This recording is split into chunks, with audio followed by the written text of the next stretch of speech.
Cover your face or don't ask a question. We are very pleased to be working with, we being the United Nations House in Scotland, and we are very pleased to be working with the University of Edinburgh as well as our collaborative partner UNESCO in this launch. I've looked at the UNESCO website and see that there are launches of a similar vein throughout the world, and we are so pleased to have one here in Scotland and in Edinburgh at this prestigious university. I think quite a number of you are studying education, so you'll be taking extreme notes on this. We are also going to write a report, and it will be on the UN House website. There are copies of the UNESCO report at the rear, and you're very welcome, if you haven't already, you're very welcome to pick one of those up. There's the heavy, full report. Those of you who don't have a strong back, would like to take the summary report, you're very welcome to take just that. Of course, it's all online as well. So if you get to the rear of the room and you find there are no more reports for you to take, don't worry, just go onto the UNESCO website. I'm not going to say much more other than a welcome to all those who have come from different parts of our world. We are focusing today on, we hope, Ethiopia as well as Scotland, and with William's presentation generically, what is happening with migration and displacement. But for many of you coming from other parts of the globe, it will be interesting for you to take these ideas and relate them back to your own countries. And it would be very interesting for us at UN House, when you've done that thinking, if you'd like to write a blog about those thoughts, please do send them to us at UN House. Go onto our website, read our blogs. We would love to take forward the issues that come out of today in a discussion on our website. When you came in, you had at least two sheets of paper given to you. These are briefing papers that are background to migration and displacement, and they have been written by two of our interns at UN House. And I'm very grateful to them because I did think that the information in the full report and the summary report is incredibly important for us to have an understanding of.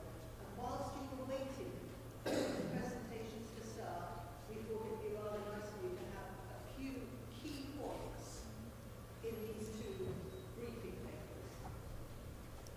And as we move through the hour and a half until 7:15, and through these three presentations and the Q&A, you'll be getting slightly hungry, and you'll be getting slightly thirsty. So you'll be pleased to know that at 7:15 we will have a reception, and you're very welcome to join us at the rear of the room and have a glass of orange juice, water, or wine. That's an opportunity for you to discuss with our presenters and with each other what you've been learning about on migration, displacement, and education, building bridges, not walls. So I have said all I need to say. Oh, I should just say, my name is Gary Gold. I'm Technical Director of UN House here in Scotland, and I am just so delighted to be able to welcome Dr. William Smith, Senior Policy Analyst at UNESCO, to give us the first presentation.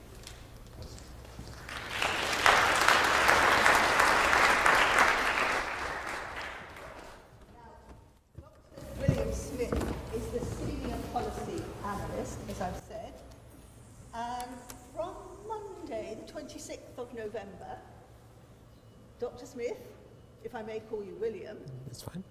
William will be a teaching fellow here at at the University of Edinburgh. So many of you as students at this university and in this building will see William as he looks around trying to find 2.37 room.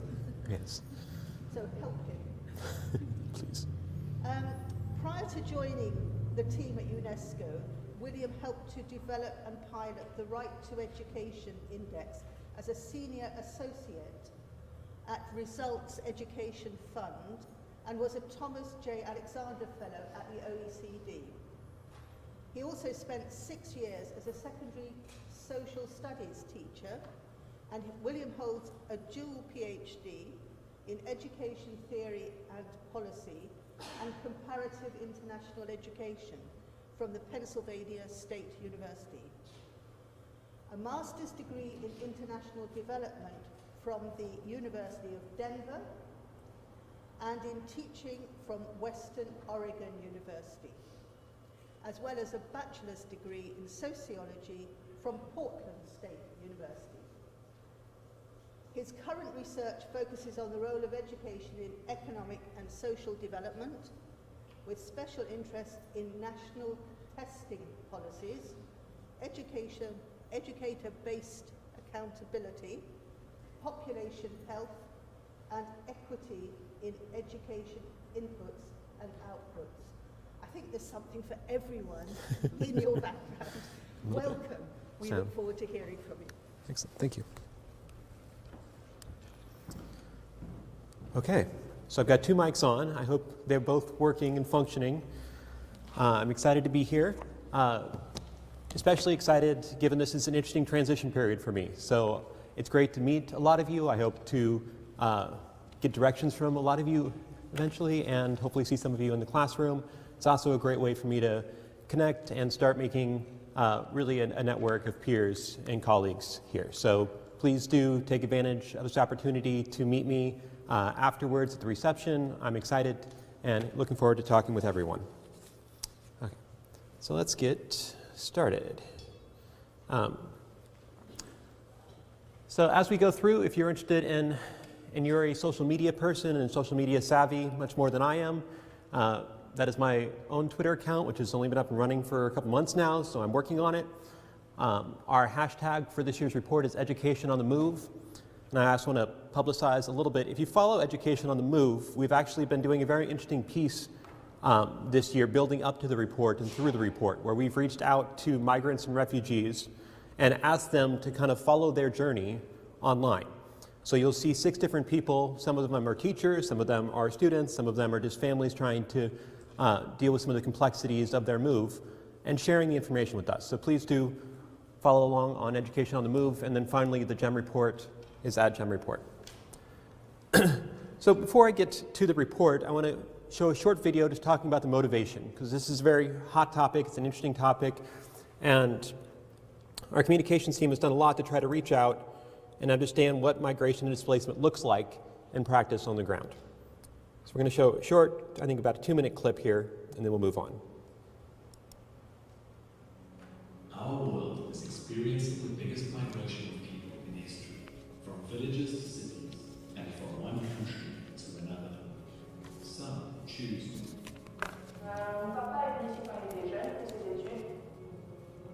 Because of the difficulty of living in the Philippines, my parents felt compelled to leave. Others are forced.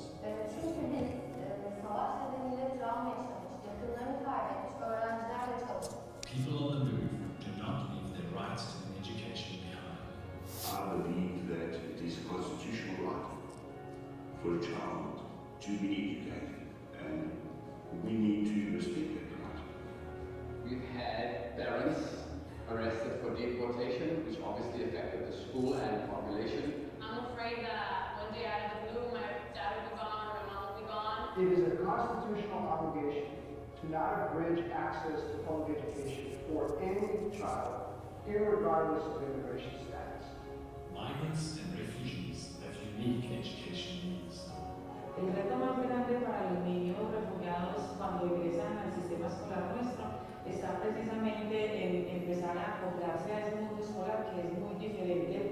But when education systems can adapt to these needs, they have the potential to transform lives. Due to the overwhelming number of students who wanted places in high school, that is why we had to be innovative enough to come up with a model that could take in more students. As we adapt our education systems, seasonal migrants and nomads should also be included in the picture. 애를 얻어봤습니다. 뭐처럼 어떤 얘기는 그래요. 제가 얻어봤어서 할 수 있죠. 세율이 또 뭐처럼 뭐를 예쁘게 재미있게 잘 붙였겠지. As we move forward, we need teachers who are trained to support migrants and displaced students as they adapt to new education systems in their host communities. Aquí nosotros vemos como puedo sentir de Colombia y le vamos a explicar un poco la situación de Venezuela.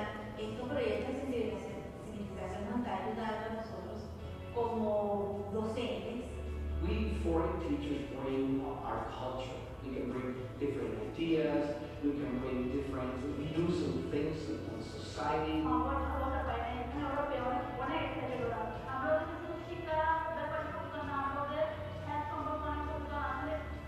By ignoring the education of migrants and refugees, we lose out on human potential. It's only through education that we are able to impart skills to learners. We are able to restore hope to the students.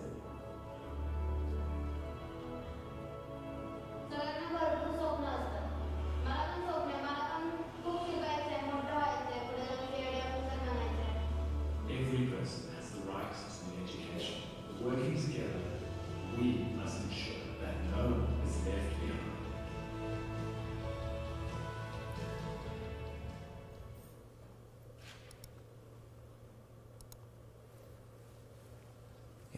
So the Global Monitoring Report has a mandate to monitor a country's progress towards the Sustainable Development Goals. And a big part of that is making sure we don't leave anybody behind. When we look at groups that could potentially be left behind, we see that migrants and refugees, internally displaced, and asylum seekers are a large part of that. So our motivation for here is understanding who's left behind and what can we do to ensure that they have access to high quality, equitable education.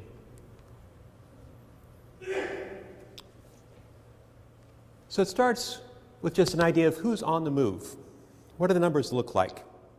So the report covers internal migration, which is internal migration, which is estimated to be 1 in 8 people that live in a different province than the one they were born in. Oftentimes they move from villages to cities, and there are also hundreds of millions who move regularly as seasonal workers or nomads. We talk about international migrants, who are nationals of another country living abroad. International migrants number 257 million, or about 1 in 30 people, and that doesn't include second-generation migrants, or those that are born to immigrants. And finally, we also look at displacement. So globally, about 1 in 80 people have been displaced due to conflict or natural disaster, whether this is internal or they're displaced across borders as refugees or asylum seekers. But this is not a report on migration and displacement, as there's some excellent work on there. There's a global migration report that the IOM puts out annually. This is a report on how these movements interact with education. It's about how teachers and educated planners respond. It's about the need that migrants and refugees have for education to thrive in their new homes, to feel that they belong.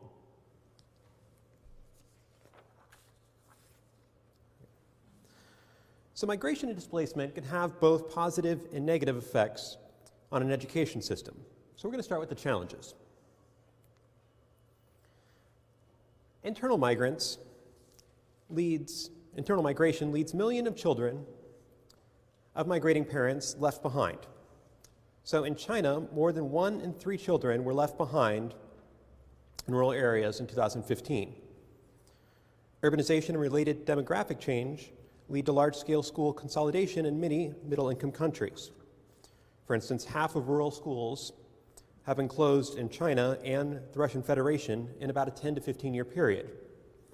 In Scotland, the Scotland School Consultation Act introduced a consultation process with families and local communities, and rural schools in Scotland are only closed when there's no other viable alternative identified.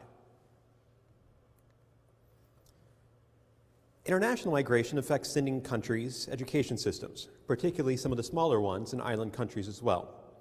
At least 1 in 5 skilled people emigrated from 27% of countries globally. Displacement particularly affects low-income countries, which account for 10% of the population, but 20% of the refugee population. Refugees, more than migrants, are of school age. Half of refugees are under the age of 18. And they often arrive in parts of their host countries that are already struggling to provide quality education. But migration and displacement also represent an opportunity. Children who move from rural to urban areas often acquire more education than those who do not. In Indonesia, this gap was 3 years. Children of international migrants also tend to benefit. Children of Colombian immigrants to the United States had at least 2 more years of education than children of people who did not migrate.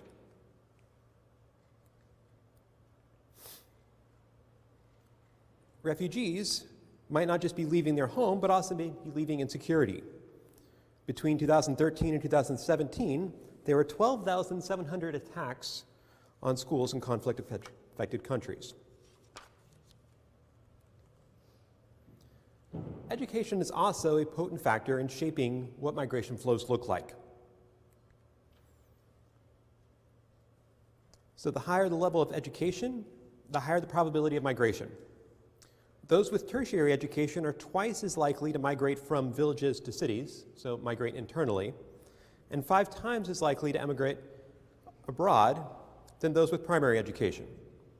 A point that's often missed in public debates is that with relatively few exceptions, immigrants are more educated than their native peers on average, even in countries that do not pursue a selective immigration policy. And education is a critical factor shaping attitudes towards immigration. So in 2017, a survey across 140 countries showed that the higher the level of education, the higher the level of openness to immigration levels staying the same or increasing.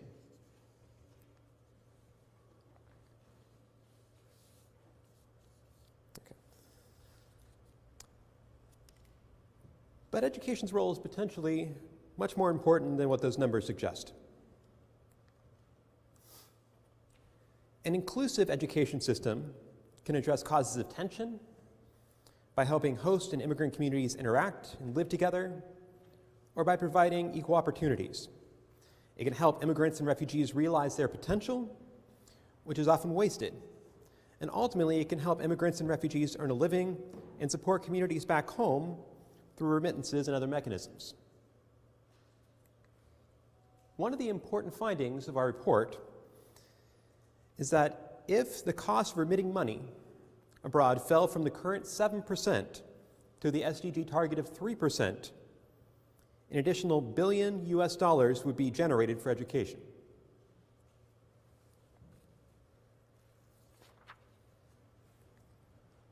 As some of you may know, there are 2 global compacts being developed and signed this year. So there's a global compact on safe and orderly migration and a global compact on refugees. And these will be signed by almost all countries around the world. They'll provide their commitments to ensuring basically the rights of migrants and refugees, but also ensuring education. But how should these commitments be achieved, and what are the priority actions? So our report provides 7 recommendations.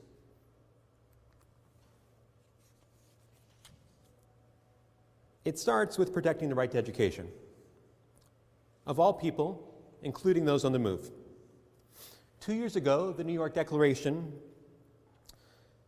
committed countries to providing education for refugees within 3 months of leaving. However, in the 2 years since then, refugees have missed 1.5 billion school days. Countries from Australia to Hungary and from Indonesia to Mexico are still providing limited or no education to asylum-seeking children in detention. Countries need to protect migrants and refugees' right to education regardless of whether they have ID documents or what their resident status is. Jordan tackled this after initial obstacles by allowing Syrian refugee children to enter public schools without ID cards in 2016, for instance. We need to make education and immigration laws consistent with each other. In some areas, you have a constitution that says one thing, but an immigration law that says something different. We cannot allow discretion in interpreting laws at the local level. So again, once you have a national law, oftentimes you have local interpretation. For instance, in France, the mayor is responsible for ensuring enrollment of students in schools. And there have been issues or instances where citizens have taken the mayor to court for violating the rights of migrants and refugees in the community. And that's why we need to put formal processes in place to not just inform migrants and refugees of their right to education, but provide an avenue for them to respond to violations of these rights.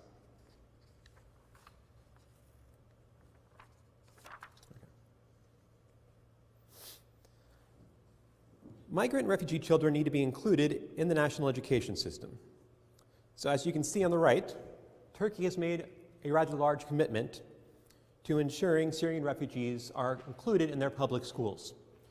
So they've targeted by 2020-2021 school year to have all Syrian refugees included in public schools. And when we look back just to 2014, we can see that that's less than 1 in 5 Syrian refugees included in public schools. So this is a major commitment that Turkey has made. Refugees should spend minimal time in school that do not follow the national curriculum. So thankfully, 8 of the top 10 hosting countries include refugees in national education systems, including countries such as Chad and Ethiopia. Immigrants should not be segregated. They should not be concentrated in special schools, as in so many European countries today. They should spend as little time as possible in preparatory classes, because inclusion really means interacting with their peers. And they should not be separated into slower school tracks, which often compromise their future opportunities.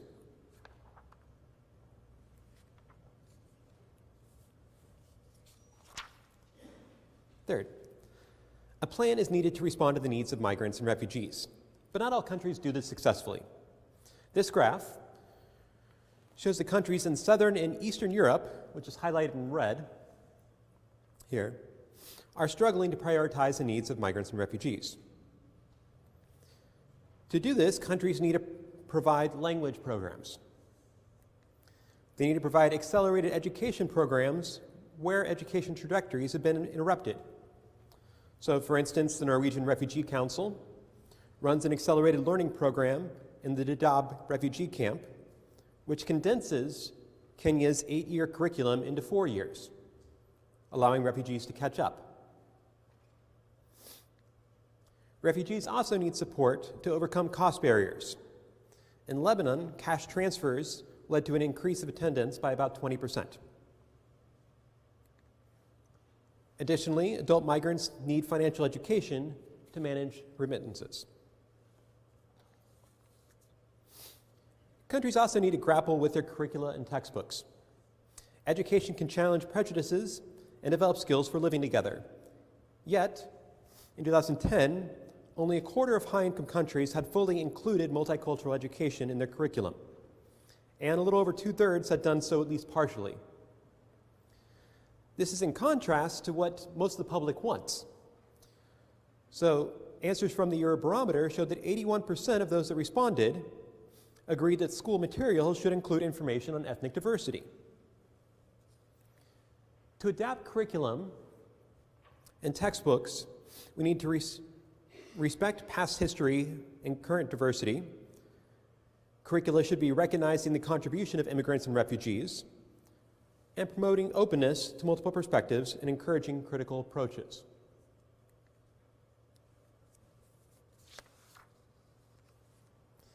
Teachers, like in so many other challenges in education, are one of the keys here. However, almost 3/4 of teachers in Syria had no training on providing psychosocial support often needed when dealing with the Syrian conflict. So it's necessary to train teachers to deal with diversity, to confront stereotypes and discrimination, to recognize stress and trauma and refer those in need to specialists. It's also important that we recognize that teachers themselves are often going through hardship.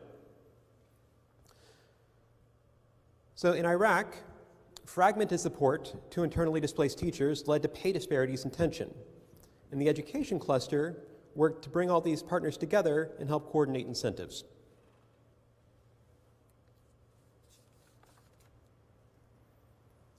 Unfortunately, the skills of migrants are often not being fully deployed despite their potential to contribute to the host communities and societies. Among those with tertiary education in high-income countries, immigrants are more likely to be overqualified for jobs than natives. To address such challenges, it is necessary to reform institutions to make the recognition of qualifications earned abroad more effective. One example of an alternative certification that's really new is the European Qualification Passport. So if you're interested in this as a subject study, it's an interesting area to look at. So the European Qualification Passport just had its first phase in 2017. It was for refugees in Greece, Italy, Norway, and the United Kingdom. And it assessed 92 refugees through available documents and interviews and provided education qualifications for 73 of them.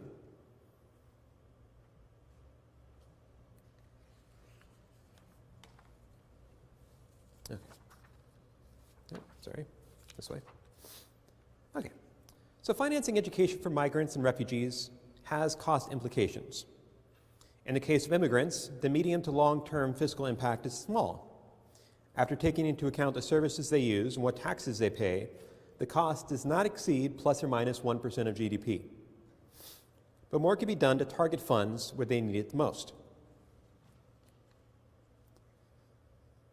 In the case of refugees, the reports estimated that about $800 million was spent on education in 2016. And you can see here it's roughly equally split between short-term humanitarian aid and longer-term developmental aid focusing on refugee education. However, this still leaves a financing gap of about $1.5 billion annually. And that's just what's needed from the international community. That doesn't take into account what's needed nationally.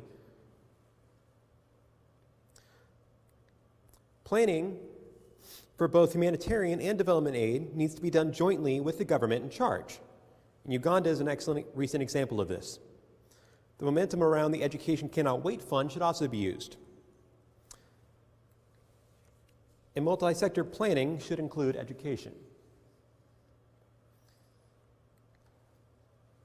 All right, this brings us to some of the wider challenges on financing education. So it's not just refugee education that struggles to be funded.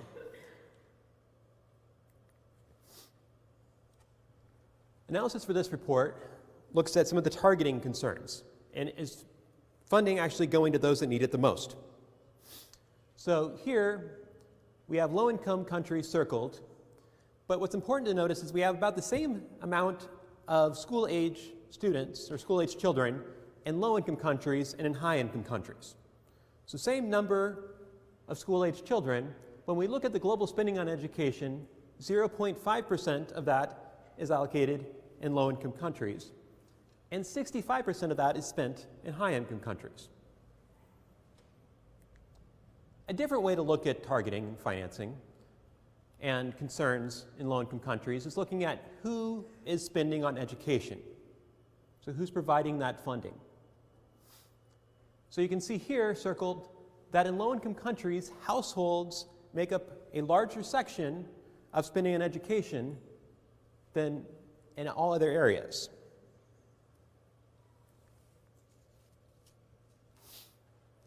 So financing is an important factor. So part of the reason we saw accelerated growth around 2000 was because we had an increased financing for education. So here we've got primary school completion rates, and we see an interesting acceleration around 2000, and funding is part of that explanation, but not the only part of the explanation.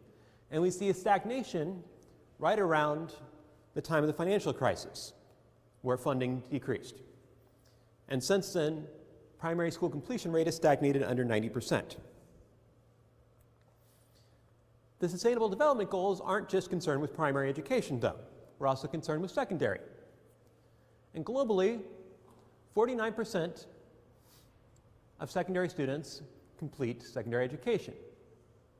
But that's only 18% in low-income countries that completed secondary education in 2013 to 2017. And when we look at the poorest girls, only 1% of the poorest girls complete secondary education.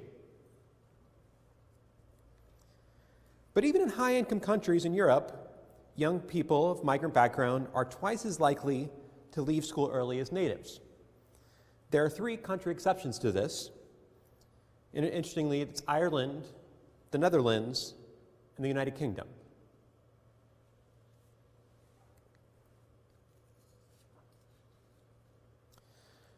So we've talked about enrollment and completion, but it's also about learning in the classroom. That's the more ambitious part of the Sustainable Development Goals.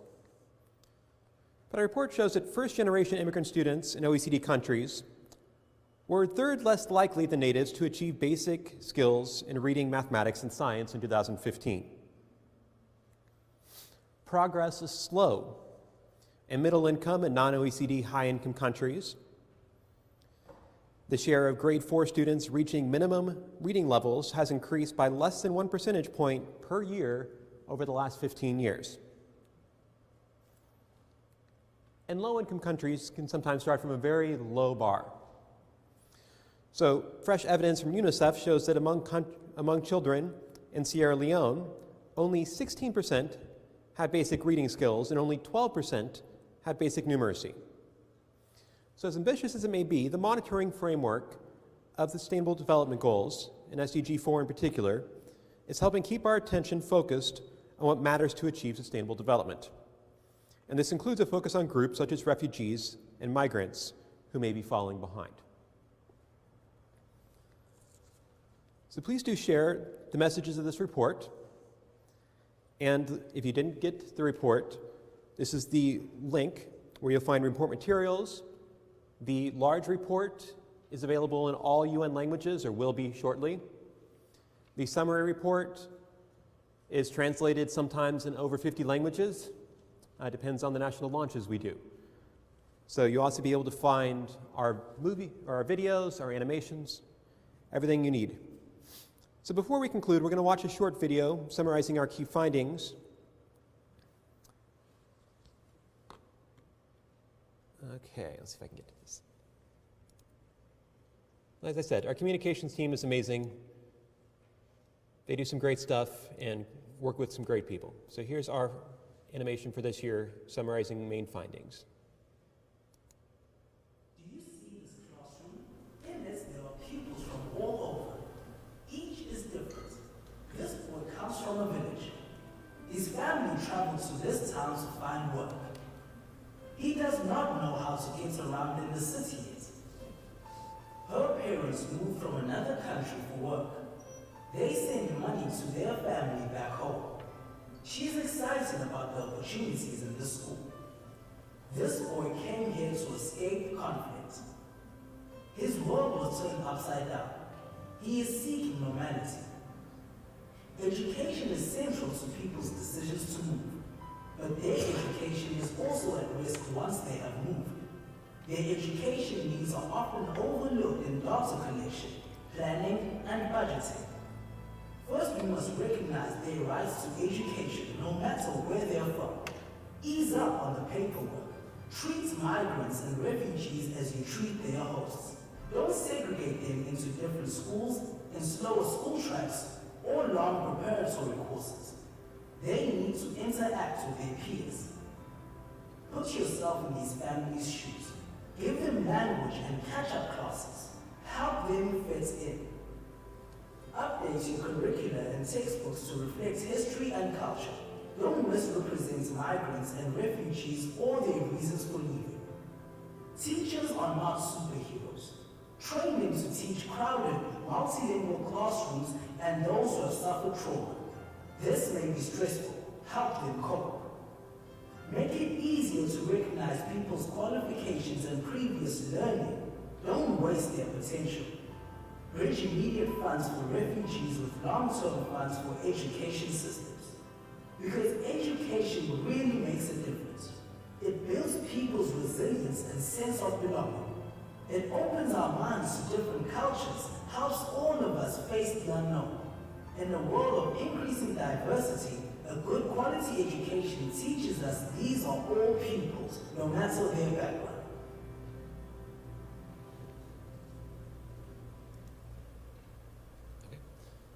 So, thank you all for listening. I hope you do a chance to look at the full report. I'm looking forward to answering questions and meeting everybody, and I hope you enjoy the rest of the time. Excellent.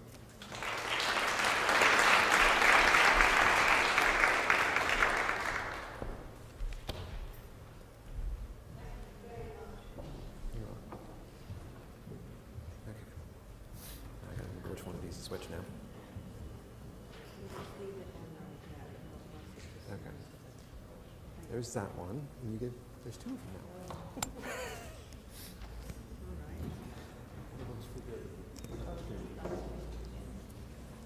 Alright, so they're still on. I thought we had 5 minutes between William ending and Samantha starting. But we don't have 5 minutes because it will take us 5 minutes to do this. Put all this stuff on you. Can I please introduce, before we do that, microphones, please can I introduce Samantha Ross. William, that was just brilliant. It was so full of information. Samantha's going to take some of those themes that you've been addressing and relate it to the work that Link has been doing in their international programs, particularly in Ethiopia.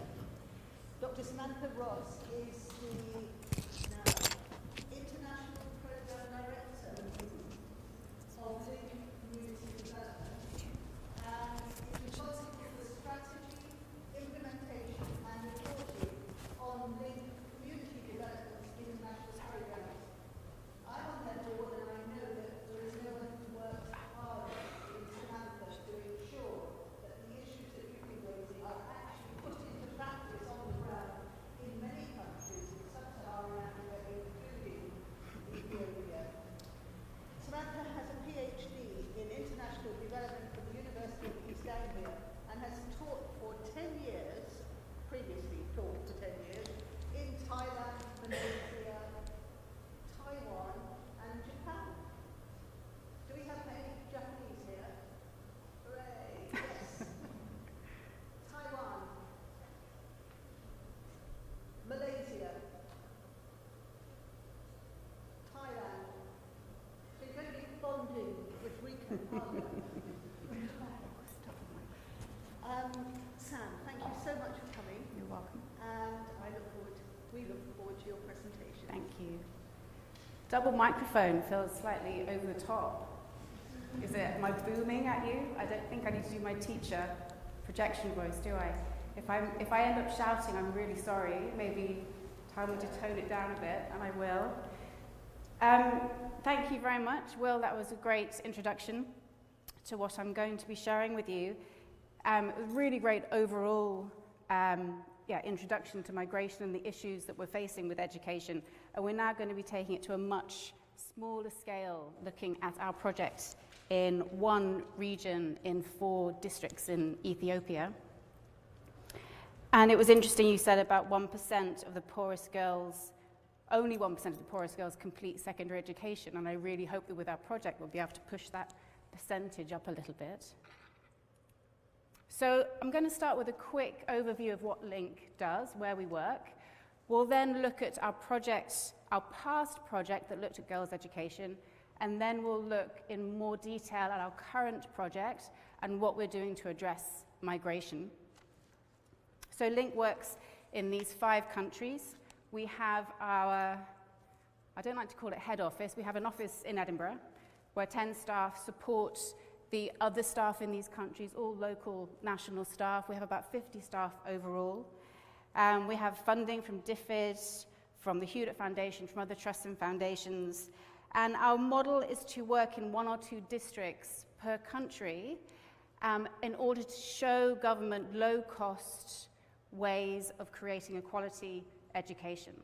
So we have kind of pilot districts where we can evidence the effectiveness of our work, invite government to see how we do it, and sometimes they scale up some of our interventions. All of our work is low cost, and all of our work aligns with government priorities so that it can be scaled up. This is our theory of change. We don't believe that we could just give one intervention to improve education.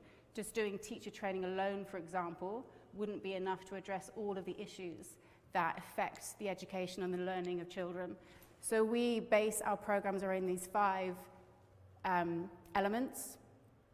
So teacher training is part of it, improving the learning environment for vulnerable and the marginalized, challenging inequalities, promoting community engagement we think is really important, improving the accountability of the education system so that local people can really push the government to provide a better education for their children, and strengthening school management at the school level, at the district level, and at the national level. At the core of our work is something called School Performance Review, or SPR.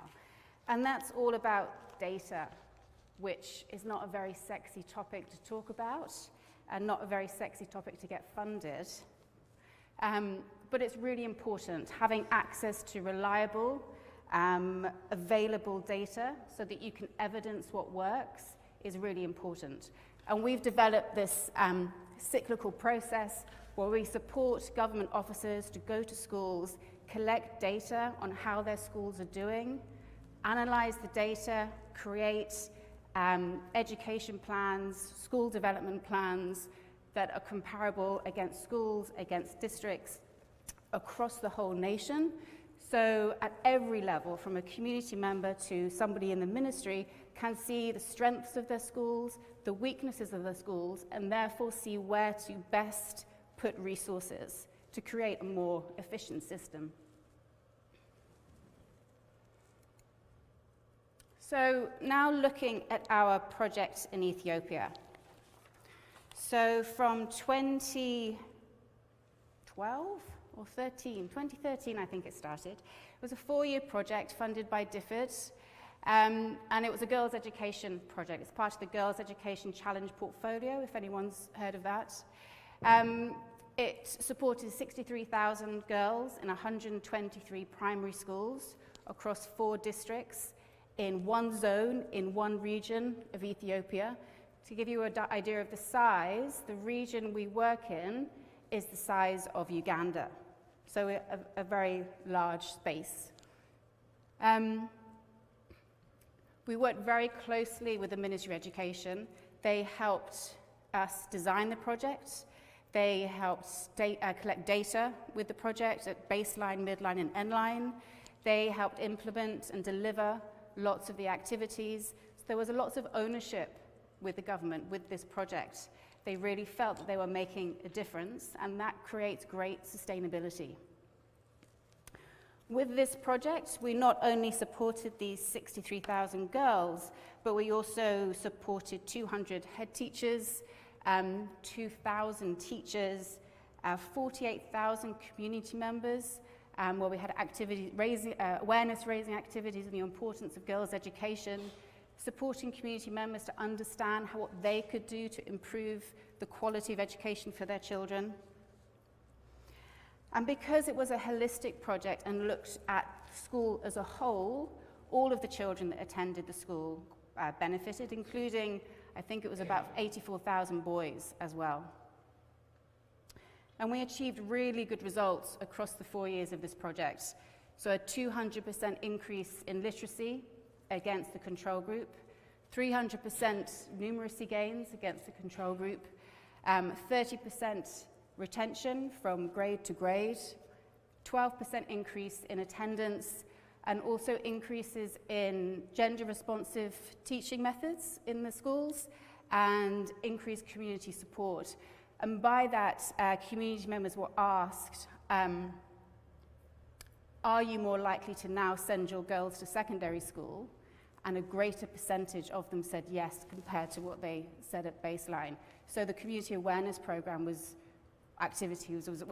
really beneficial for the girls.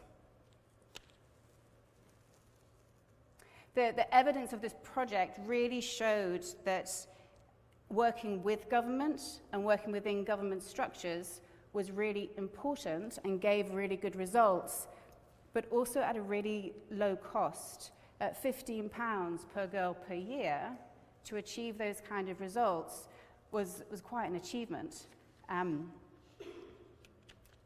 So improving education quality doesn't have to be expensive. One intervention that was shown to be really important and significant was social and emotional learning. When we first designed the project, SEL, social and emotional learning, wasn't part of our project design, but it became clear very early on that we could do everything we wanted to make the school system safer, more open for girls. We could build better toilets, we could train the teachers, we could, I was going to say train the parents, that's not the right phrase, is it? Raise awareness with communities that girls have a right to education.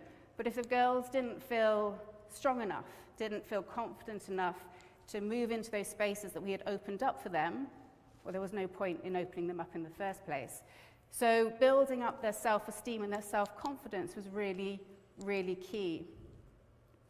And we did this through girls' clubs. That's quite a common intervention in education systems. These girls' clubs would be managed by a female teacher within the school. And at these girls' clubs, there'd be safe spaces to talk about issues like menstruation, rights, time management. And by that, I mean, how do you manage the large burden of chores that you have with your schoolwork? Issues like that. And there was also a counselling program as well, and that was, again, female teachers who were trained to become para-counsellors who would do individual one-to-one counselling as well as some group counselling. And both of those models or activities, alongside all of the other activities, the teacher training, the community awareness raising, really allowed the girls to become more confident and move into those spaces. So on the back of our success of this phase 1 girls' education project, we received we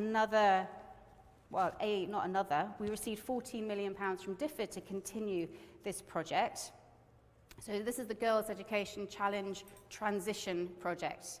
And it's really interesting because it's focusing on the same cohort of girls, but focusing on them up through secondary school. So enabling them to make that really important transition for primary to secondary.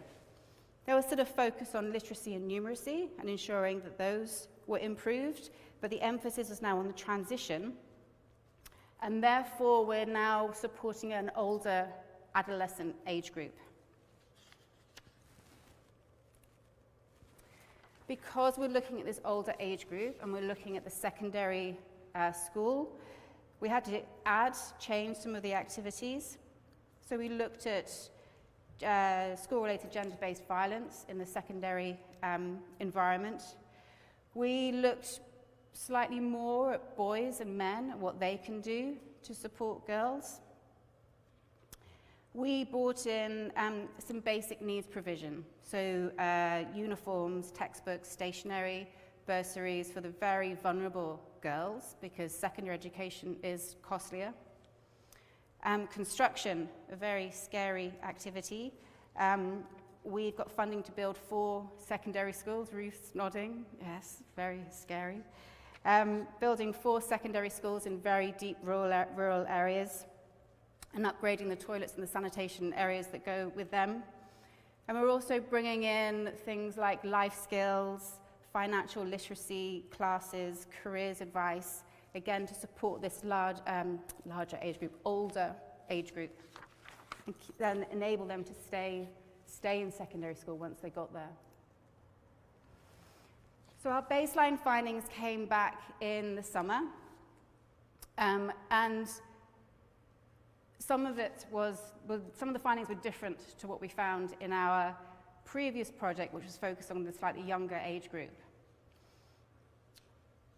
So girls who are married, have children, are orphans, or have a disability face additional barriers to accessing and thriving in education. It's quite obvious, really. But now we're looking at the age group where they are the risk of being forced into marriage, are already married, or have children.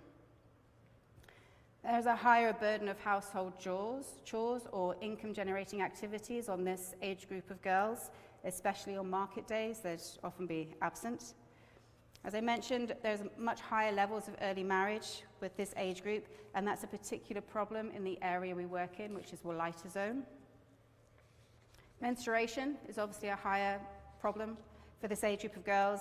Lack of sanitary wear, lack of safe toilets, especially in these secondary schools. Lack of general resources and poor school infrastructure, and this is especially a challenge for girls with disability. Social and cultural norms still existed, and gender inequality was rife. So particularly, parents would want to send their male children to schools, keep their female children at home to help with chores, to take care of the children, or to marry off. Distance to secondary schools is a big issue in one of our areas. The nearest secondary school is 18 kilometers away. That is it causes massive challenges for girls and boys. Higher instances of transactional sex, high vulnerability for girls who are boarding near the school, and the same for boys as well. There's a high risk that they will want to get or be forced to go into some kind of labor as well. Hence us building these schools. And migration has also come up as an issue in our baseline. Migration from a deep rural area to a rural town.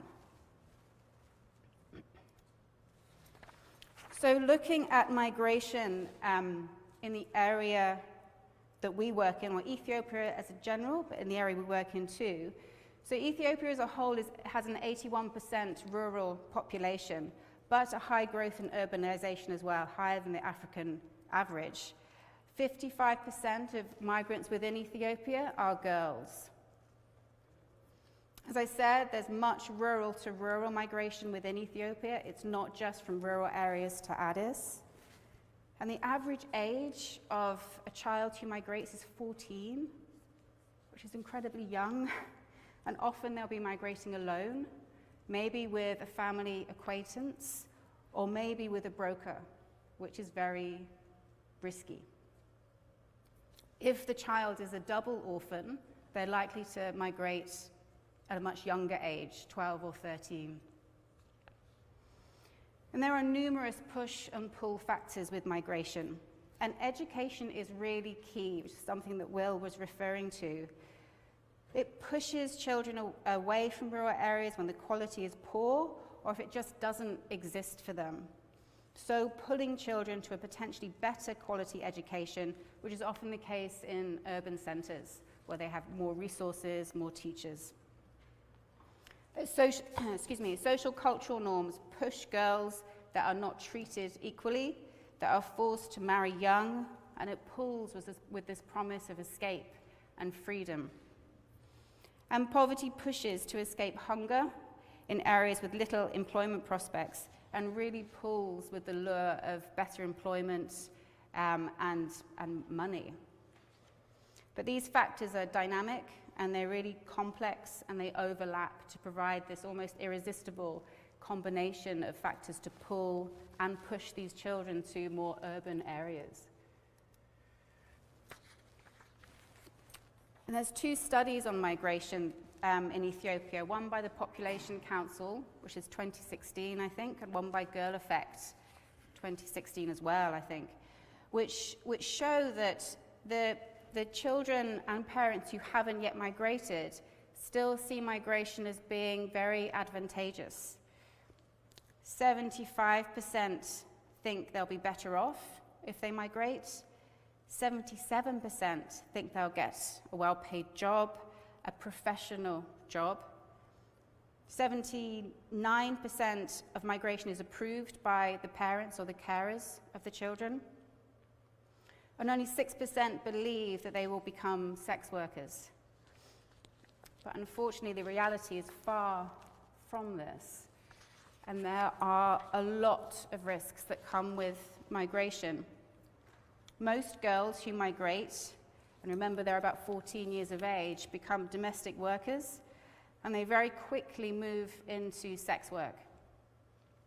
And there's some reasons for this.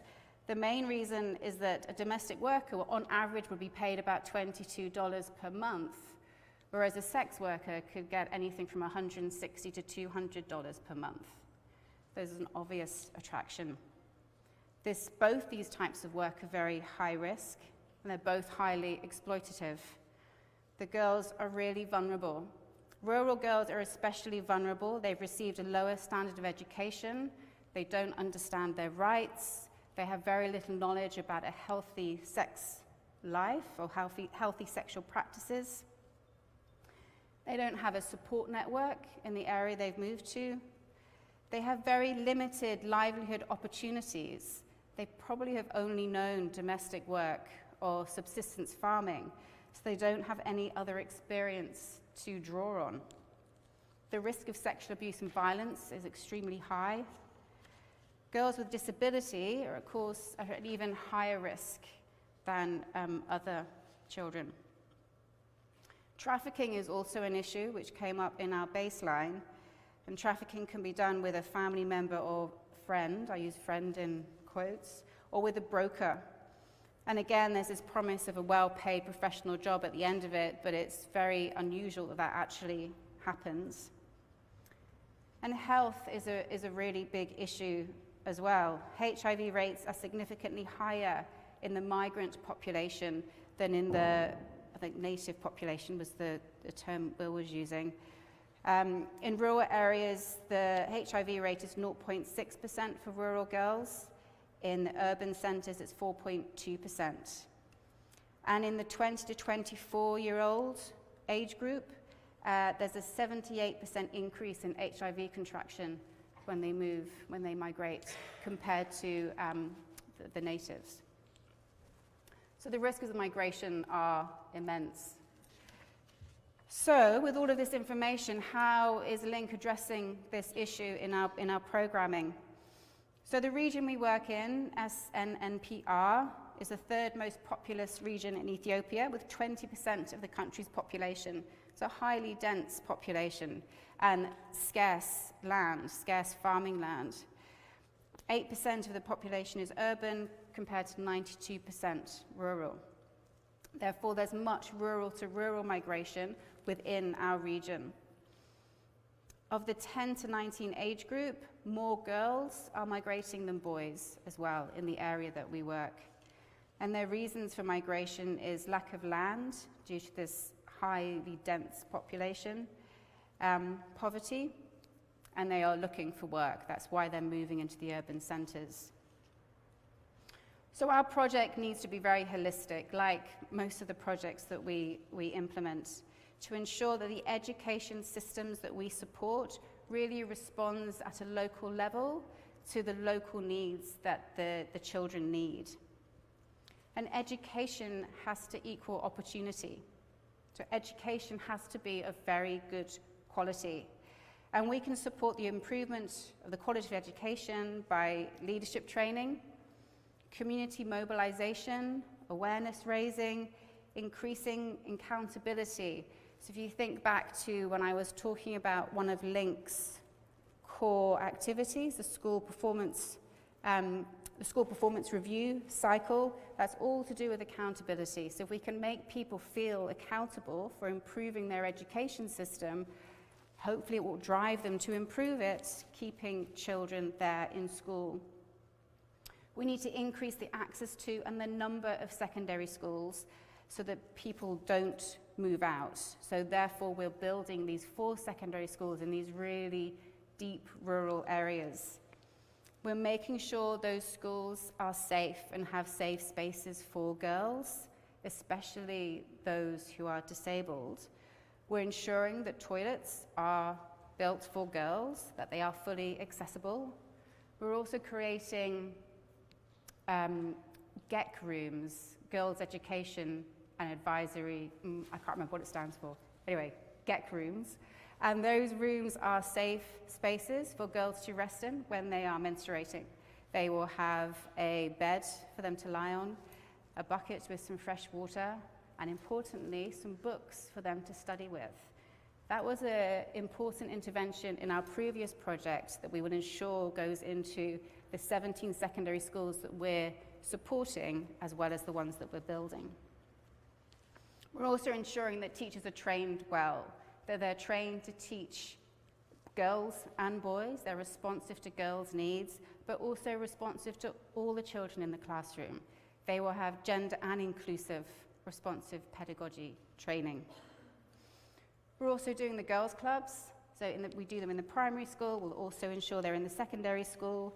They'll look at life skills, rights, counselling and self-esteem. We'll give them health advice, look at menstruation and HIV, make sure they really understand HIV and how it's contracted. We'll also be giving them financial literacy training and careers advice, and that will be relevant to the local market to try and encourage them to stay where they are, where their support systems are, and not migrate to urban areas. Community awareness will also be part of that program, making sure that gender rights and gender equality is understood in the areas we work in, but also think about imparting the realities of migration, making communities realize that migration is not the golden image that they might think it is, and it's full of risk and danger. And also including other stakeholders, village leaders, government staff, others that, and bring them into the project so they improve the lot of girls in the areas that we are, protect them, keep them where they are, and really expand the support network for girls. So, some final thoughts. Migration is a very complex problem which improving education alone cannot solve. It really needs a holistic approach, and poverty reduction programs working alongside local or rural service provision in health, livelihoods and education can all come together to really reduce the push and pull factors. Efforts to ensure that girls and boys from all regions are in school learning and transiting from primary to secondary and into further education must also be strengthened. And this holistic approach with an emphasis on social and cultural barriers is something that we've seen really works in all of our programs. And the government must really continue to improve educational opportunity in the rural areas, including secondary provision, so that this push and pull isn't quite as strong. And the area we work, there's a real immediate need. In the main towns, Sodo, everywhere you look, there are children, young children, 8, 9, 10, who evidently are street children and have migrated and have absolutely nobody to care for them. So this is an issue that really needs to be addressed immediately. So get to it, everybody. Thank you.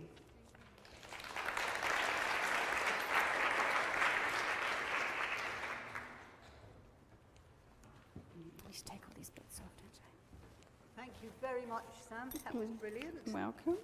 And be thinking of your questions, because after our third presenter, we will have all three on the panel, and I'm sure that your questions will be of great interest to everybody else as well as to yourselves.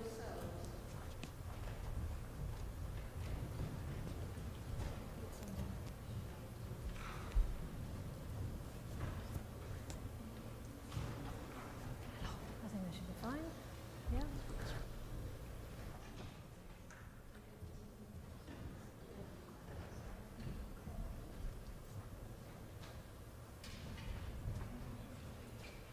So our third presenter is Dr. Anya Wiley, and Anya is an associate tutor and research project coordinator here at NU University. Anya works with a research project called Bilingualism Matters in the School of Philosophy, Psychology and Language Sciences, as well as being associate tutor here in the School of Education. Following an interest in teacher agency, policy landscapes and pedagogical practices, Anya's PhD explored teachers' attitudes towards multi- and interculturalism as well as anti-racist practices in individual schools and across Scotland as a whole. Mm-hmm. So we're coming back now to what we've heard from William generically, generally, globally, from Sam in Ethiopia, and now we're back home in Scotland. Yes. Anya is committed to fostering relationships amongst all involved in education with a view to empower one another in explicit social justice orientations and intercultural practice. You are an educator and you enjoy working with children and with adult students. The floor is yours. Thank you. Thank you. Thank you. It was really wonderful to listen to both the presentations, so thanks for those, and I will be making links between them as well. I can just start by saying everything you said I recognize from my work as well. So yes, I work, I'm not Scottish, I'm an immigrant. I don't like that term. I'm from Poland. I've lived in Scotland for about 12 years now. And I am interested in what teachers do and what teachers think in terms of difference and diversity. And I've been on a journey over the last few years. So today, what I want to talk about is my experiences from just one part of this journey, which was my doctoral work, but I will be drawing on other experiences as I go along. Okay, so what I did during this project was try to find out when really what I call critical multicultural education is possible in practice from the point of view of the teachers themselves, of teachers who work in Scottish schools in both rural and urban areas. So the questions that I'm really interested in are, well, are teachers trained and supported to work with diverse students, which is one of the elements that you've mentioned, William, in the report, and are teachers educated to teach all students, not just minority students, about difference and both its positive and negative sides and aspects? Yeah, so not just concentrating on the positive celebration of diversity, but looking at discrimination as well. Why do you think this is needed? Well, how is Scotland doing? When you just think for a minute, if you imagine Scottish schools, maybe you know them, maybe you don't know them, whatever is your first thought. Is Scotland good at multiculturalism?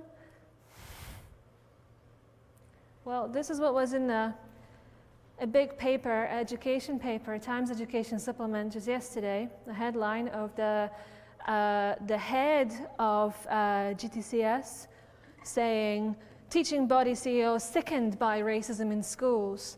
The head of Scottish Teachers Regulatory Body has told of the shocking and blatant racism in schools and fears that little progress has been made, right? He said he was sickened by much of what he found in recent months as a member of a new government group, pay attention, to increase diversity in the teaching profession.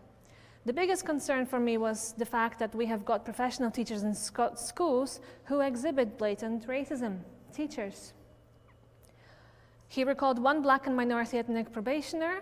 So in Scotland, when you finish initial teacher education, your first year of work is probationary year, who was going to quit the profession because he felt singled out and less supported than white probationers after being subjected to racist comments from both pupils and staff. This is from yesterday, right? So now think again. What could the problem be? These terms at the very top are something that's been in the literature for a long time. Do we have, when we think about multicultural education, a no problem here issue, for example? Well, there isn't any non-white children in my school. Why should I teach about racism and discrimination? Or the needs, not numbers approach, which would mean, well, I believe, maybe as a teacher, that all children should know about how to counter discrimination when they see it, whether or not they have different skin colors or know people who are different from them. To give a bit of a background, and there's quite a lot of data here, so I'm just going to say a few things. The last Scotland census that tells us the population of Scotland, which by now is believed to be widely inaccurate because of increasing migration and from within Europe as well, only showed 4% of people across Scotland from being ethnic minority background. 4%, very little, right? But look at the distribution between different areas. And that's 2011, 12% in Glasgow, 8% in Edinburgh. If we look at schools, the picture is completely different as well. The numbers are much, much, much higher. So it is very quickly rising in terms of diversity in schools to over 13% in 2015 across the country. But go to any Edinburgh school, and I challenge you not to find a school that has less than 30%, 40% of children who are multilingual, who are from different ethnic minority backgrounds. Yeah, it also differs by region, but it is not just the 4% that the official statistics says for the whole of the population. At the same time, number of minority ethnic teachers is actually decreasing from less than 2% to about just over 1% now. And this is what the head of school, Rowena Arshad, is working on and has just published a report last month asked by the Scottish Government to look into how we can retain and train more ethnic minority teachers. Please, I do not talk about this today, but please find that report and read it. It is very interesting.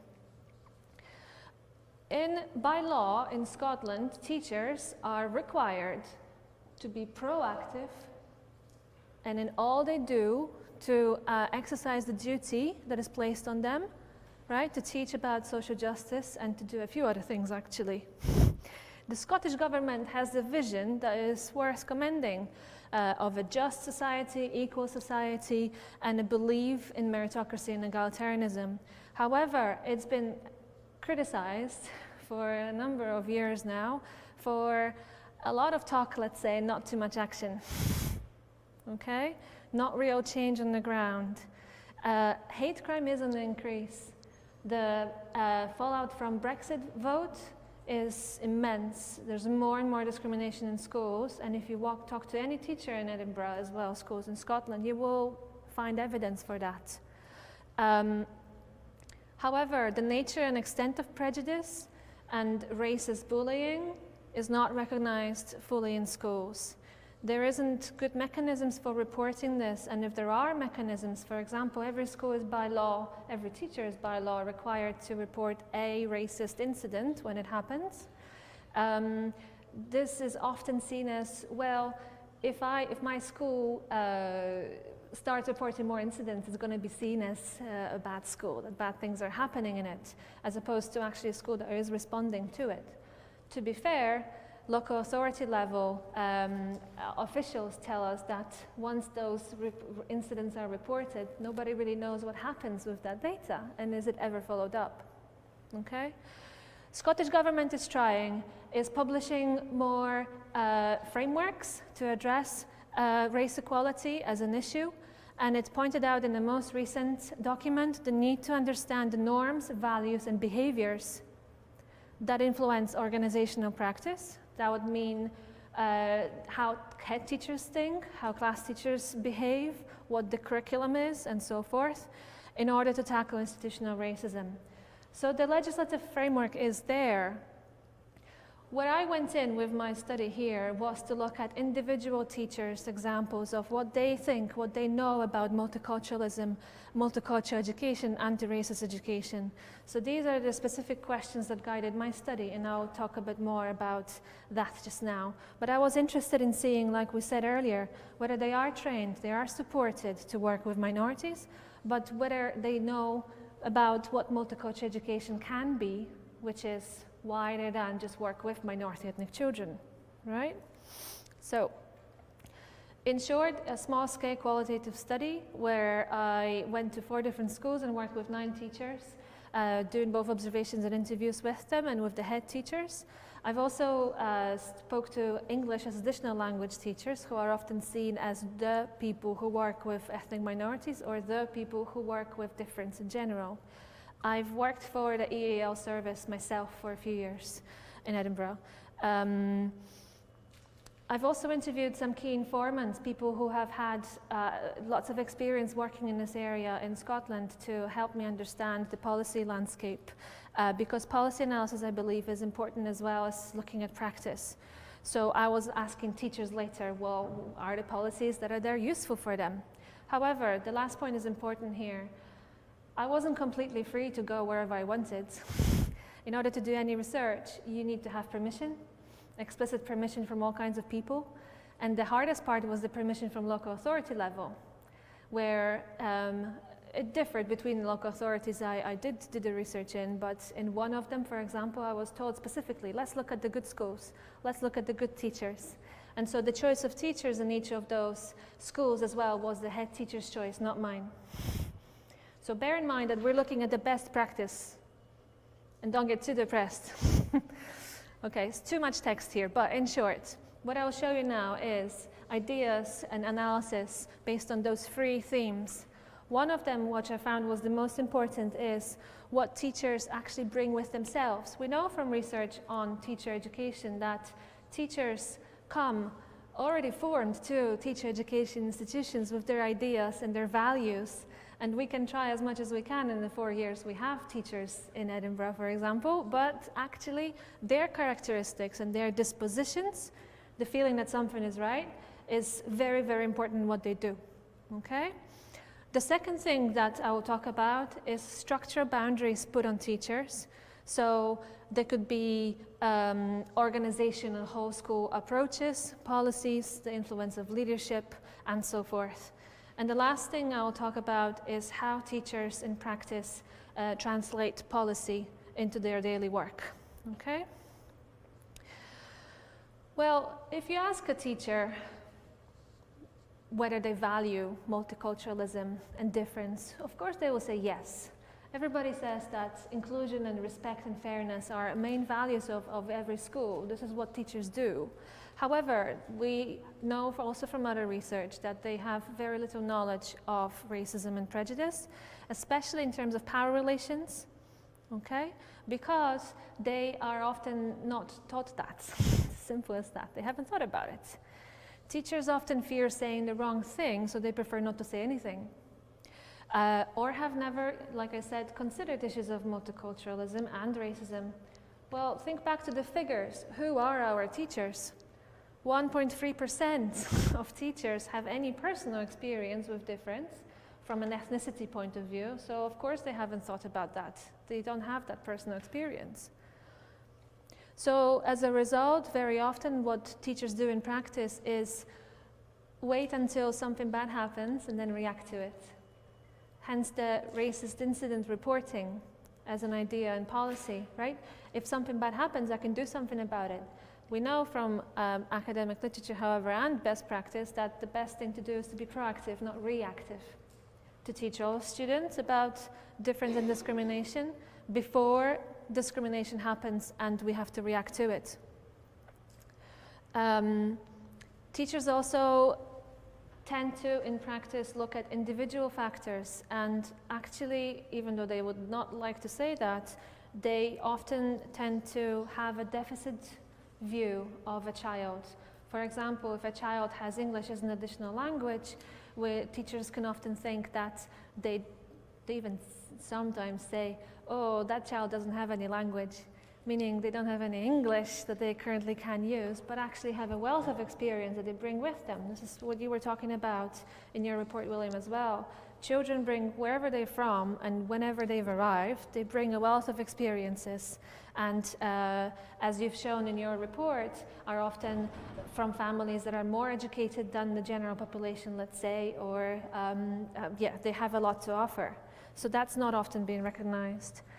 However, some teachers can build on another aspect of what they do as part of the practice anyway, on relationships, building good relationships with students and between students as well, based on respect, egalitarianism, and children's rights. Children's rights is currently a very strong aspect of Scottish education. A lot of schools fly a physical flag that says rights respecting school.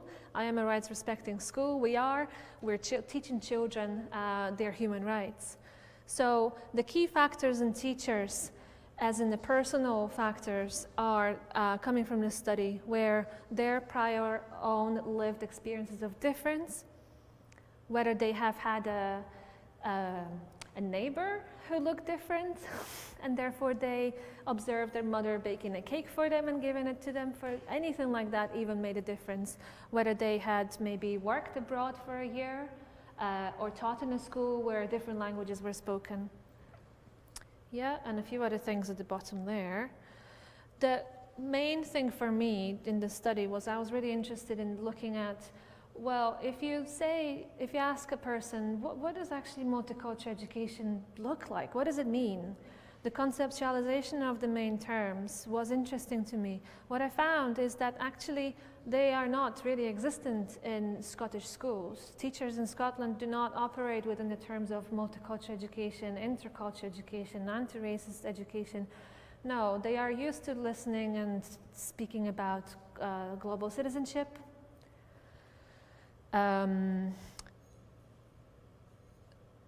teaching children who have English as additional language.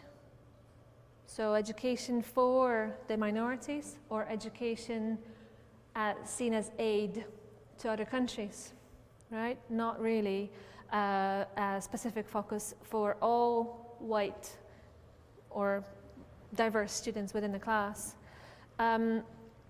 So if teachers teach students how to stand up to injustice, they do it through other means than anti-racism. The race or skin color, ethnicity do not come into play.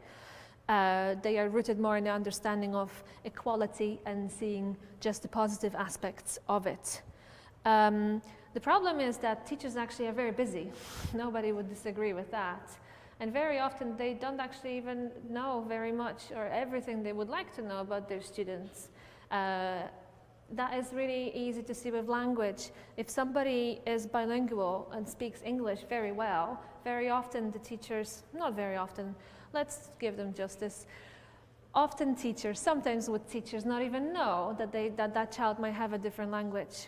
If their English is okay, yeah, that's not a problem, so let's not go into other things. Teachers often don't have enough time to teach and to talk and to discuss issues of identity, and definitely not identity formation. So things like ethnicity are even 2 steps too far. It is taken for granted. And these are the teachers from the best schools, from the best classes that I talk to, most of the time saying things like that. Yeah, of course there are schools in Scotland that are pioneers in this, but this is not where I went.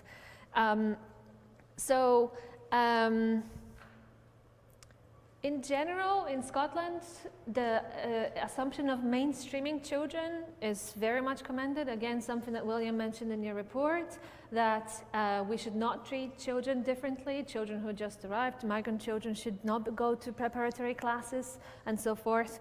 It's the same with disability in Scotland. All children are presumed to go to mainstream schools. So that inclusive ethos is there. However, the structural boundaries of schools and of curricula also cause problems here, because In terms of systematic, structural, institutional racism, those issues are just not something that has been talked about in schools and with teachers. Okay, I was wondering, okay, if you could ask questions, for example, okay, within the curriculum, when you teach different subjects, can you show me opportunities where you can teach something about difference, diversity, migration, refugees, anything really, yeah? Very often teachers were not able to pinpoint those elements because, well, they were saying, actually, it's not something that features within the curriculum. If I want to do it, I need to find a space to fit in under a specific objective and goal, and then justify it as a time well spent. So the curriculum was not seen as something that was useful or as useful as it could have been. Those cross-curricular opportunities could be embraced, however, only if they were systematically supported. And here comes the issue of leadership, meaning a head teacher who had vocalized the need to include multiculturalism and anti-racism in all classrooms, and their lead really made a difference to those teachers in that school. Teachers at those schools would then not be worried that they have to justify including topic on displacement into the curriculum despite the curriculum. So we need the strong leadership and the person flying that flag within the school, and that can really make a difference. And it encourages the feeling of a team effort, which was what teachers said was needed. And the last thing on this slide, the reflective practice, that was a big issue.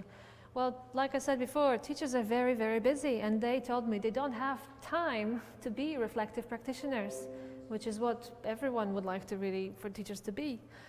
They would like to develop confidence, courage, creativity in addressing those issues. They don't know much about themselves. Ask I don't know if you could all come to a first-year teacher education course class and ask our students, what is your ethnicity? They'll probably scratch their heads for a while and think, what is ethnicity? How do you describe it? And it's a valid question because in different countries we actually consider those terms differently. So they would like to have better knowledge about themselves, share practice with other teachers, observe each other, and then be able to reflect on it. Yeah? The teachers told me that actually they would like to be able to have professional conversations on the aims of education. What is school for? Why are we there? Can we concentrate on fostering better relationships and therefore between students, and therefore embed issues of discrimination, for example, anti-discrimination as a matter of fact, whether or not we have minority children in the school. Respect for relationships with pupils and parents was something they all wanted to build on, and they are already doing. And the last issue of whether or not teachers should be openly political and include valid judgments was open to debate. In terms of policy, I thought I'm going to have a big massive topic of policy in this PhD. Well, actually teachers were saying, do you know what, we don't really know much about policy, we don't really use it. We use the curriculum, yes, but the policies, not really. However, the mediation of policy or its translation, they said should be debated by them. The reason why teachers don't know much about policies is that they're not involved in writing them, in creating them. So we talked about national policy, local authority policy, and school policies. In schools where the head teachers were actually involving, which were very few and far between, teachers in creating policies together, they had very different impact. By law in Scotland, every school should have an anti-racist policy. So you can imagine in practice what that looks like. A head teacher creates it, nobody ever reads it. It's a bit of a problem, isn't it? So a lot of missed opportunities, even in the schools that were considered quite good. To sum up a few of those things, policy and agency here are important. Agency has to be seen as collective. Individual teacher can only do so much. Support from the policy level and from a leadership level will make a difference. So we're talking about bottom up, not top down only. And we need strong teacher voices. So strong teacher voices come usually when we look at them collectively as well. Okay, I'm going to skip that for a second, and this is, I think, the last slide.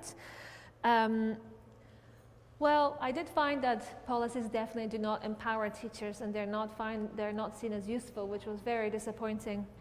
They neither hold power over them often, though, unless the curriculum is a big thing. There is very little dedicated space for teachers to discuss issues of equality, identity, and so forth.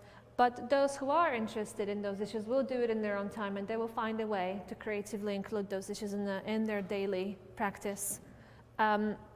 However, teachers do often self-describe with pity as inflexible deliverers of a set curriculum. So curriculum can be a vehicle for change, however, it has to be used creatively. Okay? It is down to individual teachers, but also the leaders to do that. And we do need to consider the intersections of inequality, okay? Not just generic inclusion and diversity. To me, the way we speak about issues is also important. And this is not a criticism, but I noticed right in the middle of our new report, the section that is really repeating what I just said from global point of view is also called diversity, because that's how people speak about those things. Yeah, but it talks about teacher preparation as well as curricula needing to be inclusive, and how people in different countries try to improve on this in this area. So that's it from me, and I hope you have lots of questions. Thank you very much.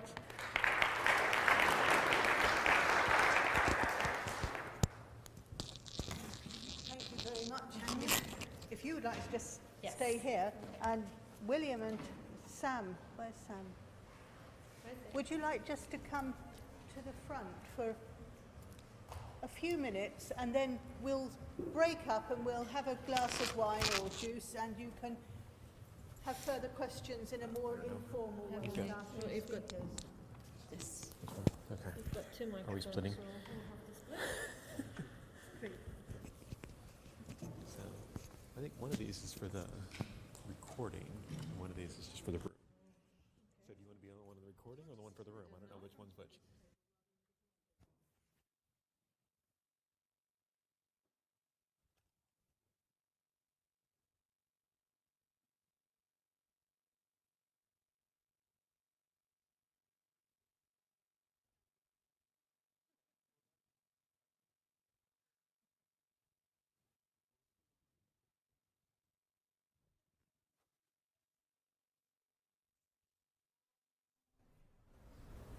I'm sure there are many thoughts going through your head about migration, displacement, the push and pull factors, what's happening in some countries, Scotland, Ethiopia, where you come from, for example. Let's just open this up to further questions, and I wonder where we will start. Now, Erin is one of our UN House interns and wrote one of the briefing papers. There are two sets of briefing papers that I mentioned, and I think what we are at UN House trying to achieve is a sense of our UN Sustainable Development Goals. All 17 of them are of relevance when we come to issues such as migration and displacement, because it is about poverty, it is about health, it is about life in a climate-changing world. A climate-changing world, SDG 30, when people are, for one reason or another, globally being forced from one area to another, becoming unwillingly migrants. Some of you have dealt with the willing migrant, or the push factors towards migration, that, as I think William, you said, people felt it was advantageous where they were going and why they were going, and finding actually it's not so advantageous. So we're dealing with all 17 Sustainable Development Goals, and I'm wondering if there are certain areas that are of particular relevance to these in the room. there to try and think of a question. Yes, hello. Would you like to say who you are, Fred? I'm Jackie Forsworth from the Paterson sector. Jackie Paterson. Building on what Samantha said about the importance of developing agency for girls in order to boost their confidence and so on, and it sort of touches on what Andrew said as well. Are there any plans in terms of training teachers who are receiving high numbers of migrants to move the discourse? Because often when we think about migrants, the discourse is often to do with vulnerability and the need for high levels of support.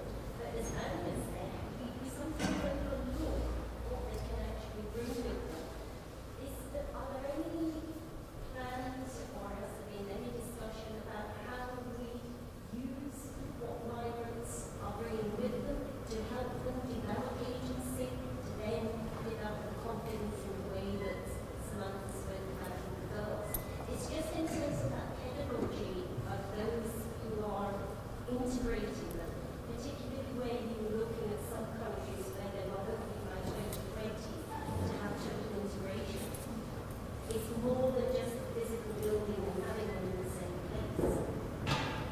So, first, I think you're entirely correct there about it's not just putting the building together, right? You need to understand how to actually foster intercultural connections and develop critical thinking skills. So there's a couple of things that I'd like to respond to that for. One is that one of the products that we come out with annually following our report is a gender review. And so we're working on that right now for the migration and displacement. And if you're really interested in gender-specific aspects of gender or migration and displacement, please look for that. Usually we're launching that by March. And so that takes what we've got gender-wise here, but also adds a different layer to it as well. I think that there are a couple of areas that we looked at in the report as far as what happens in the classroom. Right. And so when we talk a lot about, well, in chapter 5, you'll see is where you'll find that. And you'll see what we're talking about as culturally responsive pedagogy there, in the sense that part of that is about like developing agency by providing opportunities for individuals in the class to take on the perspective of the other. Right. So that really important piece, because we know that for some individuals, they've never had to do that before. They've never had that experience. And so this is an entirely different opportunity for them. And so that could be experiential learning, it could be service learning, there's a lot of different ways to do it beyond the traditional kind of textbook approach that are important. The other piece that we do, and we've done a lot of this kind of throughout the report's history, is look at curriculum over time. And usually we're looking at that with partners from UNESCO's IDE. And so for this report, we did look at how images of migration and migrants changed over time. And as teachers are really only focusing on the curriculum, it's an important piece, because the other thing that I really appreciated about the presentation on Scotland was a lot of this is about representing who's in the classroom, right? And so we saw increased diversity in the classroom in Scotland, but decreased diversity in the teaching workforce. And that's true in a lot of different places. And we want to see that type of increased diversity represented in the curriculum as well. So the final little anecdote here is one interesting piece on how migrants are being perceived in textbooks is that one thing we did was we looked at former British colonies. Right, and we looked at historically over the last 60 years how textbooks have changed as far as the initial migration goes. And it's interesting to see who is considered the citizen in that, and how that has shifted over time to really become more multicultural and to become more inclusive. Where early history textbooks were really seeing it as this, wonderful, what we now maybe see as more invader, but like wonderful people here to bring stability and freedom to the country. And now we're seeing that, well, they also brought health concerns, they also brought all these other issues where there are already people here in the country. And so it's interesting seeing that transition in textbooks over time. And I think That's one thing that's really important. So when you combine increased multiculturalism in textbooks as well as really you have to target cultural response to pedagogy. There needs to be teaching around teachers for that. As we said before, like some people just haven't been exposed to this type of instruction. It's a different type, it's not the traditional approach to instruction. And so I think that's something we should be pushing along. Thank you.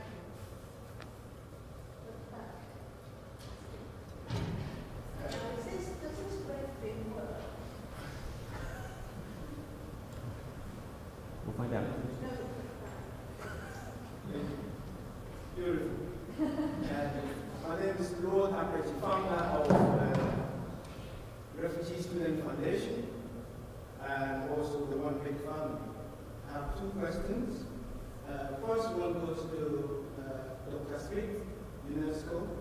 The Home Office has smoothly, and as they do always, decided to stop some refugees from accessing education at the higher education level by changing their immigration status, signing documents, and stating clearly that you are not allowed to study. Now, not many people know this. We worked so hard for universities to start giving funding and scholarship for refugee students. Now the universities are providing these fundings, and the Home Office is stopping refugee students from accessing this funding and education. What are you doing about it, and how do we tackle this? Plus two, they also have derived this nice Eurocentric tactics that is used by dividing migrants. And this was, so refugee students are also being divided now. Some are being treated nicely, especially from Syria, and then the rest of them are bad migrants or bad refugee students. And those from Syria are being treated nicely. I'm not being, not disrespecting those from Syria, but this is what the system does, dividing, and then it's easy to do whatever they want to do. What is your institution, UNESCO, doing about that? My second question as well. Is to Dr. Ross. When you go to these countries, which my country, I saw my country there from Ghana, do you take a look at the traditional educational system that's been there? Apart from that, you also look at what best practices they are using to consider it. I'm afraid I don't want us to have this notion of our educational system here in the UK is the best, so we're just importing it to everybody there. So I would like you to tell us a little bit if you see anything good about this country or within the educational system, if there are good practices that we can also learn from them or help them to improve instead of just thinking we and our educational system is the best for them. Thank you for those questions. Do you think we could start with the second one? You want to actually have a response to that? Thank you for your questions. We don't import our education system. I don't know if you heard me talk about how we work with local government systems and support the local government education system. We don't bring anything in from the UK or any other Western education system at all. We just look at what is there, we work alongside government policy, we support the implementation of government policy, we support the implementation of government structures. Quite often these government systems are lacking resources, i.e. money to disseminate, training to disseminate their national education standards they may have developed.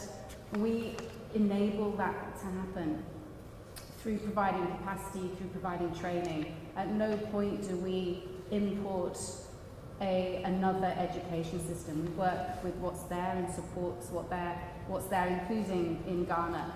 And all of our staff are country nationals. So we don't have British nationals as program directors or program managers implementing their notion of an education system. Everyone that works for Link in the countries we operate in have been through those education system, because they are often ex-teachers, they've often worked for Ministry of Education themselves, so are very embedded in those education systems. Thank you. And William, Yeah. what about the scholarships and So first, I want to clarify a little bit the report versus UNESCO. So the report is an independent report housed at UNESCO. So I can't speak for UNESCO and what they're doing, but I can talk about what the report does, because oftentimes the report acts as a catalyst for UNESCO activity. So for instance, our accountability report last year led to UNESCO doing more on the right to education. And so we highlight specific things and look at specific policy recommendations, and then ideally UNESCO is helping implement some of those as important. So as far as one way the report does that is by really doing a comparative analysis of what's happening in a country. So first, the idea that refugees are stopped from having access to funding for education, sadly, isn't just concentrated in one country, right? And so that's problematic in a lot of countries, even when the right to education is there. But it is important that sometimes what seems normative in one country isn't actually what happens everywhere. And so, in the United Kingdom, for instance, one part of our report talks about how asylum seekers have to wait 12 months to attain the right to work in the UK. But that's not true everywhere. So in Greece, Norway, Portugal, Sweden, it's an immediate right to work as soon as you claim asylum. And so these type of comparative examples are designed to help provide evidence to then advocate for change in the country. So that's more or less what the report does. I also think that the separating refugees into different classes, different categories basically, and then discriminating differently in different refugee groups I would have to say that I think we're seeing that increase in the current political climate. So I mean, I'm from the United States, and I definitely see that we have certain groups that are perfectly fine to migrate into my country, and other groups that we would not want them, they are labeled something else derogatory. So I think that there's big challenges there, and coming from a right to education background, and from a little bit of civil society, like I see that as what are the avenues that we can kind of push back on this type of discrimination, right? Really, there's a refugee class there, and yes, there are different legal support for refugees versus non-refugees, but within refugees, there should be equality. And so there are two main principles that refugees have support under, kind of underneath its legal framework, right? So it's non-discrimination and equality are the two main legal principles on the right to education that they're supported for. And one of the pieces that has been laid out, at least at the international level, on the right to education for refugees and migrants is that they should be treated equal to nationals. Okay. So the challenge then becomes, how do we take that type of framework that most countries have put on there and really push for advocacy at the local level to hold countries accountable for that? And there's a lot of challenges there, but part of that is just educating for them and educating citizens on what are the potential avenues. So that means potentially going to an ombudsman or potentially challenging at an international level if the government is non-responsive. And that's possible even without a lawyer. So part of this is educating for advocacy purposes in the future. So it's challenging. I would say if you're really trying to push UNESCO, great. Take a report like this, say, our country has this challenge, so does this country here, what are you doing about it? Right? Because now they've got the information, there's no reason for them to say they're ignorant of it. Right? So this is hopefully starting the momentum and pushing UNESCO and other organizations and other countries to continue to do something here. Thank you.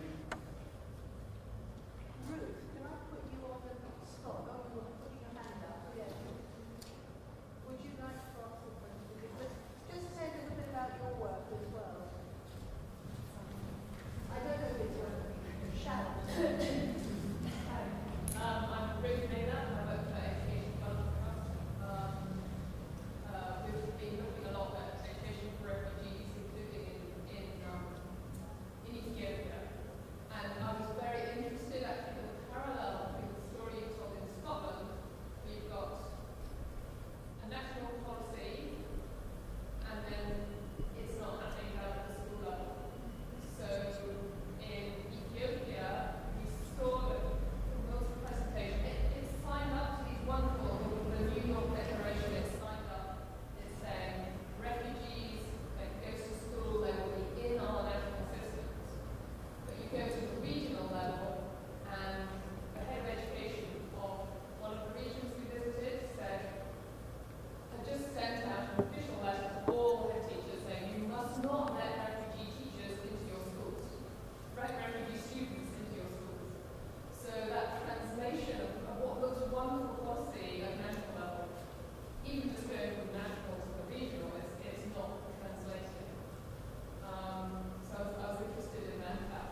have some on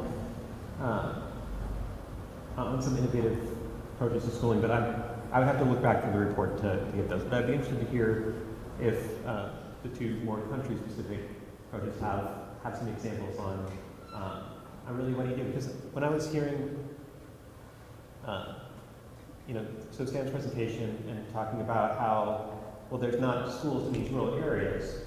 If you go to a Ministry of Education, you say, well, there's not enough students to support a school in that area, right?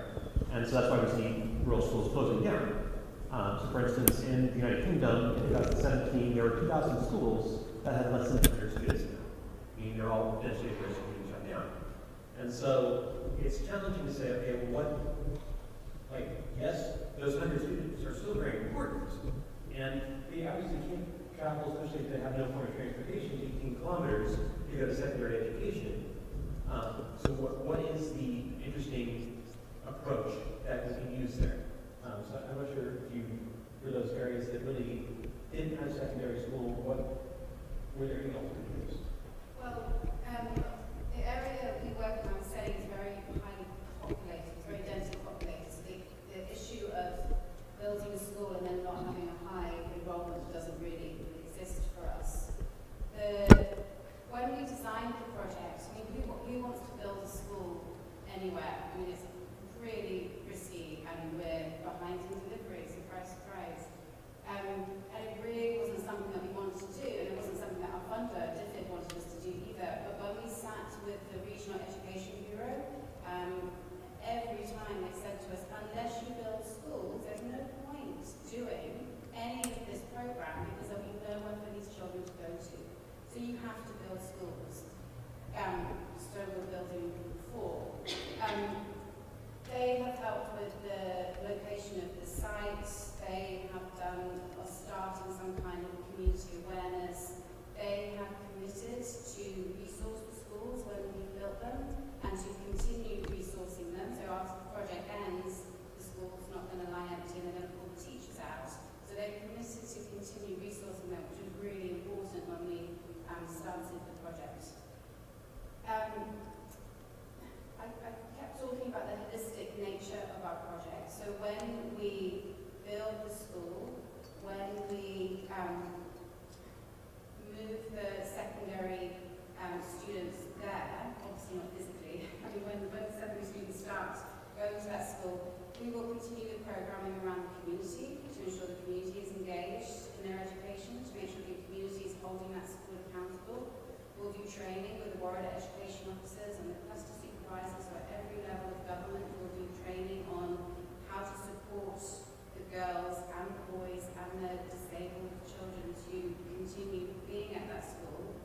I think there is a real issue about teacher motivation and keeping the teachers there. Often teachers will move to urban areas, especially women, and there will be issues around that, and it's going to be quite interesting to see how we tackle those. And to be completely honest, we haven't thought through everything. It's an 8-year project. We've just got our baseline, and we need to start thinking now about the project and really thinking about the activities. At the moment, we're still doing more activities in the primary school because our cohort girls have only just moved up to secondary, and we haven't built the extra schools yet. So we've got a few years on that one to think about what we're going to do. We also have about 120, 130 tablets that we're using for data collection that we are only currently using for data collection. And when we're not collecting data, they're sitting in a locked room somewhere. So that seems to me like a complete waste, and we should think about utilising those for teacher training with the caveat of how do you charge them, how do you keep them safe, etc., etc., etc. There's lots of work out there that we can, best practice that we can pull on. But that would be one immediate response. But there needs, I think there does need to be a lot more support and thought about the teachers and how we're going to keep them there, make sure they're trained to teach that cohort of children and keep them motivated.